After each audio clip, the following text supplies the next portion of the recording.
Russia এবং চীনের একটা সাপোর্টিং তো অবশ্যই ইরান ডিজার্ভ করে।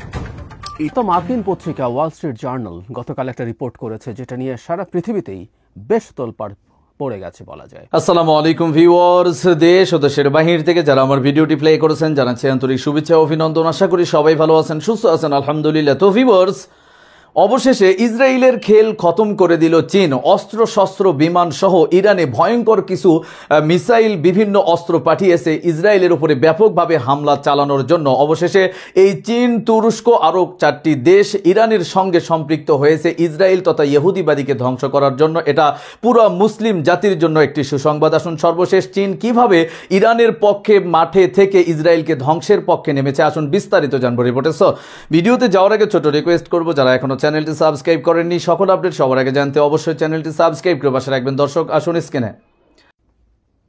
বিখ্যাত মার্কিন পত্রিকা ওয়াল স্ট্রিট জার্নাল গতকাল একটা রিপোর্ট করেছে যেটা নিয়ে সারা পৃথিবীতেই বেশ তোলপাড় পড়ে গেছে বলা যায়। ইরান ইসরায়েল সংকট নিয়ে রিপোর্টটা বাংলাদেশেরও অনেকগুলো মিডিয়া এটাকে পাবলিশ করেছে। খুবই গুরুত্বপূর্ণ এবং এই খবরটা শেষ পর্যন্ত ইরানিয়ানদের জন্য সুখবর না দুঃসংবাদ, সেই প্রশ্ন আমি তুলতে চাই। মানে এটা আমি ব্যক্তিগতভাবে মনে করি এটাকে যে কোনো দিক থেকে দেখা সম্ভব। এটা ইরানের জন্য চমৎকার একটা সুখবর, আবার এটা ইরানের জন্য একটা বিপর্যয় তৈরি করতে পারে। খবরটা নিয়ে একটু কথা বলি। সেটা হচ্ছে, আমি ওয়াল স্ট্রিট জার্নালের যে ভিডিও ভার্সন, এটা নিয়ে একটা ভিডিও তারা করেছেন, আমি আমার মন্তব্যে এটা দিয়ে দেব, আপনারা একটু দেখে নেবেন। খবরটা হচ্ছে, ইরানের কাছে যে পরিমাণ মিসাইলের স্টক পাইল আছে সেটাকে ইন্টারসেপ্ট করার মতো যথেষ্ট মিসাইল ইসরায়েলের কাছে নেই। এমনকি এই অঞ্চলে আমেরিকাও ইরানিয়ান মিসাইল ইন্টারসেপ্ট করছে, তাদের কাছেও খুব ভালো স্টক আছে সেরকম না। তার মানে টেকনিক্যালি ব্যাপারটা এইরকম, ইরান যদি তার অ্যাটাক কন্টিনিউ করে যেতে পারে, একটা সময় সে অনেক ব্রেক থ্রু পাবে। এই মুহূর্তে যে পার্সেন্টেজের হিট সে করতে পারছে, তার হিটের পার্সেন্টেজ আরও অনেক বেশি বেড়ে যাবে।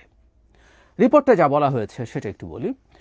সেটা হচ্ছে, ইরান যেহেতু তার ব্যালিস্টিক মিসাইলগুলো দিয়ে মূল আক্রমণ করছে, অনেক দূর থেকে আসছে, তার ড্রোন এবং ক্রুজ মিসাইলও আছে, কিন্তু তার মূল থ্রেট ইসরায়েলের জন্য ব্যালিস্টিক মিসাইলস। আমি আগেও একদিন বলেছি আপনাদের, ক্রুজ মিসাইলগুলো আর বিশেষ করে ড্রোনগুলো পাঠানো হচ্ছে তার যে এয়ার ডিফেন্স সিস্টেম আছে এটাকে স্যাচুরেট করে ফেলার জন্য। একসাথে যখন প্রচুর টার্গেট ঢোকে, সে এগুলোকে নিউট্রালাইজ করতে ব্যস্ত হয়ে পড়ে এবং তখন ওই মাঝে অতি উচ্চ গতির ব্যালিস্টিক মিসাইলগুলো আঘাত করে। এটা ইরানের কৌশল ছিল এবং ইরানের এর মধ্যেও আরও বেশ কিছু কাজ করেছে, যেমন তারা তাদের পুরনো স্টক পাইল আগে ইউজ করেছে, এমনকি ব্যালিস্টিক মিসাইলের ক্ষেত্রে যেগুলো মোর সফিস্টিকেটেড সেগুলো রেখে দিয়েছে। তারা রেখে দিয়েছে যে কোনো একটা পর্যায়ে ইসরায়েলের যে ক্ষেপণাস্ত্র ব্যবস্থা আছে সেটা এক্সস্টেড হবে। সেটা আমি নিজেও আমার আগের একটা ভিডিওতে বলেছি, কিন্তু ওয়াল স্ট্রিট জার্নাল যে কথাটা বলে সেটা খুবই খুবই ভয়ঙ্কর। সেটা হচ্ছে ইসরায়েলের জন্য, ইরানের জন্য আপাত দৃষ্টিতে সুখবর। আবারও বলছি, এটাকে একবার নেগেটিভ হিসাবেও দেখার সুযোগ আছে। ইরানের জন্য বিপর্যয় তৈরি হতে পারে। এই রিপোর্টে বলা হচ্ছে, যেহেতু ব্যালিস্টিক মিসাইল দিয়ে মূল টার্গেট করছে মানে আমরা জানি যে ইসরায়েলের আকাশ প্রতিরক্ষা ব্যবস্থা পৃথিবীর শ্রেষ্ঠতমই বলা হয়। একটা ছোট দেশ, সে তার অলমোস্ট পুরোটাই খুব ভালো এয়ার ডিফেন্স সিস্টেম ডিপ্লয় করতে পেরেছে। অন্তত 3টা লেয়ারে সে এই কাজটা করে। একটা হাইয়েস্ট লেয়ার অনেক ওপরে, যেটা 2 থেকে 2,500 কিলোমিটারের মধ্যে সে যে কোনো মিসাইল বা ফাইটারকে ইন্টারসেপ্ট করতে পারে অ্যারো 3 দিয়ে।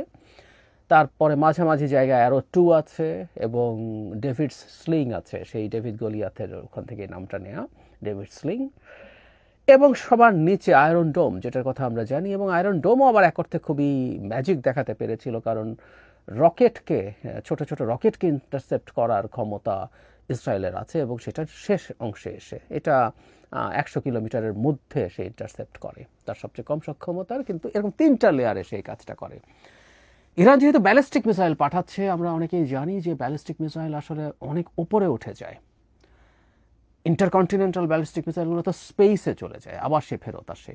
আর ব্যালিস্টিক মিসাইলগুলো মোটামুটি আমাদের অ্যাটমসফিয়ার ক্রস করে তারপর আবার সে ঢোকে পৃথিবীতে, এবং ঢোকার সময়টা প্রচণ্ড গতিবেগ নিয়ে সে ঢোকে।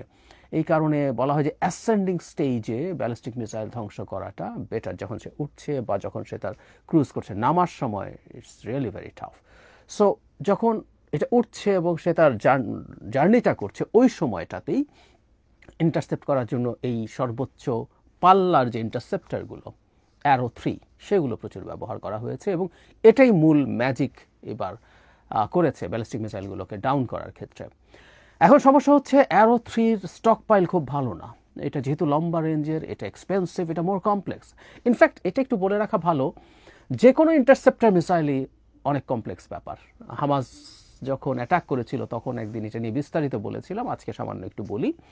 সেটা হচ্ছে একটা মিসাইল বা রকেট যাই হোক, সে মোটামুটি একটা রেঞ্জকে তার টার্গেট ধরে, যে 10 মিটারের মধ্যেও যদি পড়ে, 50 মিটারের মধ্যেও যদি পড়ে, এগুলোকে খুবই সাকসেসফুল প্রিসিশন মিসাইল হিসাবে আমরা মেনে নেই। কিন্তু 50 মিটারের মধ্যে যেতে পারবে এটা আসলে একটা ইন্টারসেপ্টরের পক্ষে হওয়া সম্ভব না, কারণ তাকে একদম স্পেসিফিক একটা ছোট টার্গেটে হিট করতে হয়। সো এটা অনেক বেশি সফিস্টিকেটেড হতে হয়। সে একটা রেঞ্জ 10 মিটার, 15 মিটার বা 50 মিটারের মধ্যে দিয়ে যেতে পারলেও আসলে লাভ নেই। যদিও এখন কাছাকাছি যেতে পারা যেসব ইন্টারসেপ্টর আছে সেগুলো বিভিন্ন প্রযুক্তি দেওয়া হচ্ছে, তারা এক ধরনের ক্লাস্টার বোমা যেরকম আছে সেই ধরনের কিছু প্রজেক্টাইল থ্রো করে একটা রেঞ্জ ধরে। যাই হোক, সেটা ডিফারেন্ট আলোচনা, কিন্তু মূল বিষয়টা হচ্ছে এগুলোকে অনেক প্রিসিশন হতে হয়। ফলে এগুলো অনেক জটিল, যেহেতু এগুলোর টেকনোলজি টাফ, এগুলোর খরচ অনেক বেশি। যেমন ওয়াল স্ট্রিট জার্নালের ওই রিপোর্টেই আছে, একটা অ্যারো 3-র একটা অ্যারো 3 মিসাইলের দাম হচ্ছে $2 মিলিয়ন। $2 মিলিয়ন মানে বাংলাদেশি টাকায় এখন 25 কোটি টাকা এক একটা খরচ। ইভেন ডেভিড স্লিং, আমি খুঁজে দেখলাম, একটা ডেভিড স্লিংয়ের দামও 8-9 কোটি 10 কোটি টাকা একটা মিসাইল, যেটা মধ্য পাল্লার। এর দাম খানিকটা কম, তারপরও সেটাও অনেক। সেটা হচ্ছে, মানে আমি আয়রন ডোমের কথা বলছি, তাদের এক একটা মিসাইলের দাম 1.5 থেকে 2 কোটি টাকা। এটা শর্ট রেঞ্জ, তারপরও অনেক টাকা। কিন্তু টাকা আসলে হয়তো ইসরায়েলের বড় প্রবলেম না, প্রবলেম হচ্ছে স্টক পাইল থাকা।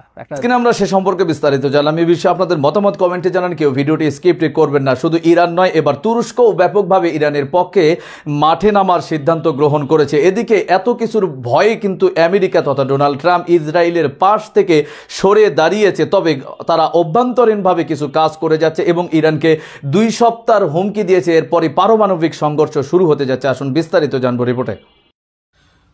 তারে ধরতে পারলে মনোবেরি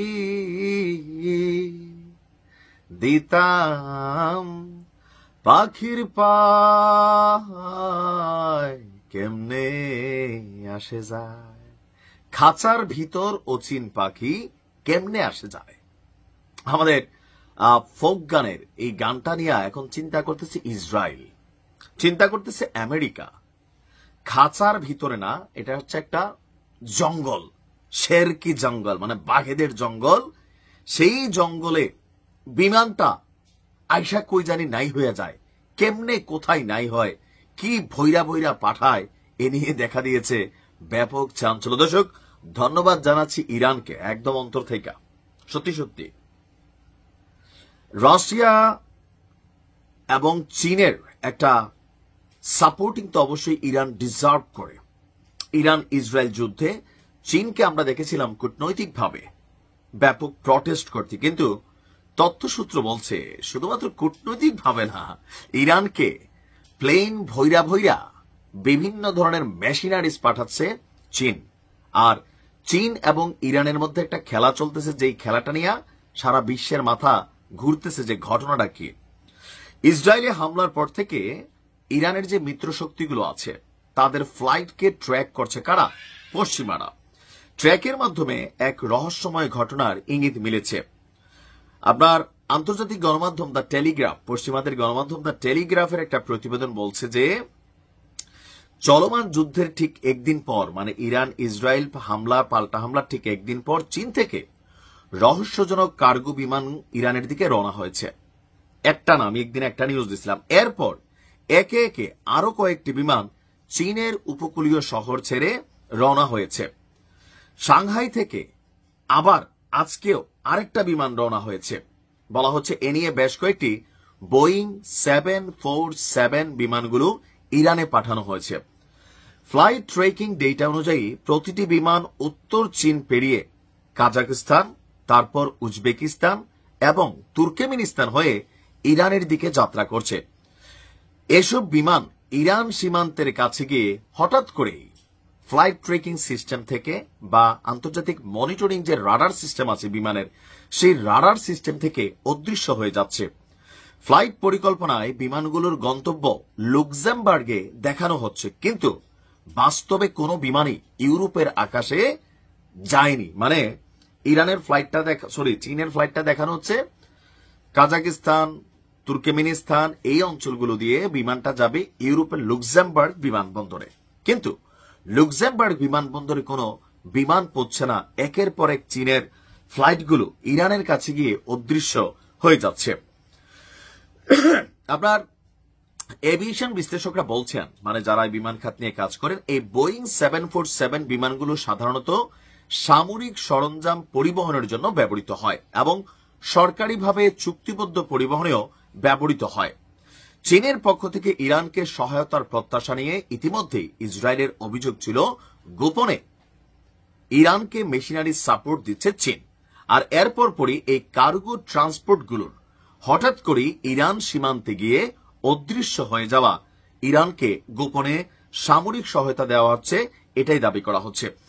ইসরায়েলের নিরাপত্তা গবেষণা সংস্থা INSS এর গবেষক তুভিয়া গেরিং সে বলছে, চীনার সামরিক সরঞ্জাম ইরানে পৌঁছেছে কিনা তা নিশ্চিত নয়, তবে সম্ভাবনার 99% এটাই সামনে নিয়ে আসছে। এদিকে ফ্লাইট অপারেটর লুক্সেমবার্গ ভিত্তিক কার্গোলেক্স দাবি করছে তাদের ফ্লাইটগুলো ইরানি আকাশপথ ব্যবহার করেনি এবং কি কোনো ফ্লাইট চীন থেকে তাদের এখানে এসে পৌঁছায়নি। প্রশ্ন হচ্ছে যাচ্ছে কোথায়? দেখেন, প্রযুক্তিতে চীনও তো সবার বাবা চাচা, তারা একটা লেভেলে খেলে। তো সেই লেভেলে চীনের এই সক্ষমতা আছে পশ্চিমাদের চোখে পট্টি পরানোর। আমরা বিশ্বাস করি চীন ইরানকে সহযোগিতা করছে। ইরানের সাহসের জায়গাটা দেখে অনেকটা আইডিয়া হচ্ছে যে ব্যাকআপ তো কেউ না কেউ দিচ্ছে। ধন্যবাদ চীনকে, ভালো থাকুন। স্ক্রিনে আমরা সে সম্পর্কে বিস্তারিত জানলাম। সো ভিডিও এই পর্যন্ত, ভালো লাগলে লাইক এন্ড কমেন্ট করবেন। দেশের সকল আপডেট সবার আগে জানতে অবশ্যই চ্যানেলটি সাবস্ক্রাইব করে পাশে রাখবেন। দেখা হবে পরবর্তী ভিডিওতে ইনশাআল্লাহ। আসসালামু আলাইকুম ওয়া রাহমাতুল্লাহ।